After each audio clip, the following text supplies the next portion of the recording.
Hujambo na karibu tena mtazamaji wa The World News katika kipindi hiki cha ulimwengu wa siasa.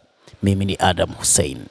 NATO imeahidi kuendelea kuisaidia Ukraine wakati Marekani ikiendelea na juhudi za kutatua vita, na wakati ambapo Urusi imesema kwamba kamwe haitoacha kuishambulia Ukraine. Ni wakati ambapo NATO inaendelea kutoa misaada kwa ajili ya kuisaidia Ukraine. Hii ni kwa mujibu wa katibu mkuu wa jumuiya hiyo kujihamia NATO Mark Rutte, ambaye amesema jumuiya hiyo itaendelea kuunga mkono Ukraine, na amesema hayo wakati wa ziara yake kushtukiza aliyoifanya siku ya Jumanne nchini Ukraine. Mark Rutte ametoa ahadi hiyo ya NATO kuendelea kuisaidia Ukraine siku ya Jumanne alipokuwa katika mji wa bandari wa Odessa, ambapo pia amekutana na kufanya mazungumzo na Rais Volodymyr Zelensky. Amesisitiza kuwa zaidi ya euro bilioni 20 za msaada wa kijeshi tayari zilishahidiwa na washirika wa mfungamano huo wa kijeshi katika miezi mitatu ya mwanzoni mwa mwaka huu. Mkuu huyo wa jumuiya ya kujihamia NATO amefanya ziara ya Ukraine siku kadhaa baada ya Urusi kushambulia mji wa Sumi kwa makombora mawili na kusababisha vifo vya takribani watu 35 wakiwemo watoto wawili. Katika ziara hiyo ya kushtukiza, Rutte akiwa ameambatana na Zelensky waliwatembelea wanajeshi waliojeruhiwa katika mzozo unaoendelea kati ya Urusi na Ukraine. Aliukabidhi wanajeshi hao tuzo maalum za kutambua mchango wao katika kulinda Ukraine. Upande wake, Rais Volodymyr Zelensky wakati wa ziara ya Rutte amesema kuwa wa Ukraine ndio wenye maamuzi kuhusu maeneo ya taifa hilo.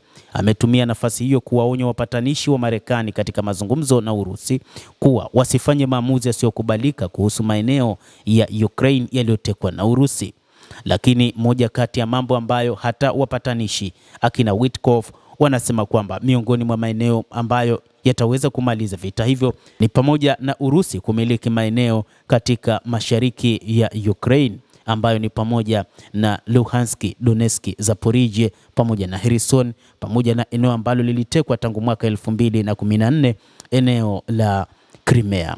Muda mfupi baada ya ziara hiyo, maafisa katika mji mkuu wa Odessa wamesema shambulio la drone lilifanywa na Urusi kulenga mji huo wa bandari limewajeruhi watu 3. Moto ulizuka baada ya shambulio hilo, huku nyumba kadhaa na miundombinu ya kiraia ikiripotiwa kuwa imeharibiwa.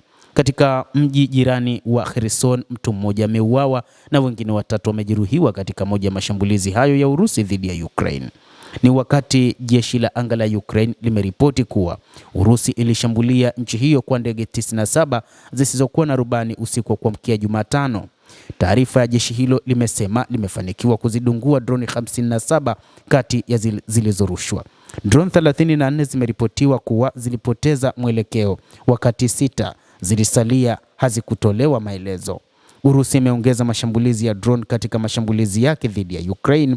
Mara nyingi imekuwa ikifanya nyakati za usiku ili kuipa ugumu mifumo ya ulinzi ya anga ya Kiev kuyazuia. Hata hivyo, rais wa Urusi Bwana Vladimir Putin amesema kwamba Urusi itaendelea kuishambulia Ukraine hadi pale Ukraine itakapoamua kuachana na vita hivyo na kuondoa baadhi ya majeshi yake katika baadhi ambayo yapo katika mamlaka za Urusi. Mtazamaji, endelea kutufuatilia na usisahau kulike, usisahau kucomment, kadhalika na kusubscribe channel yetu hii upate habari hizi kwa mapana hapa The World News. Naitwa Adam Hussein.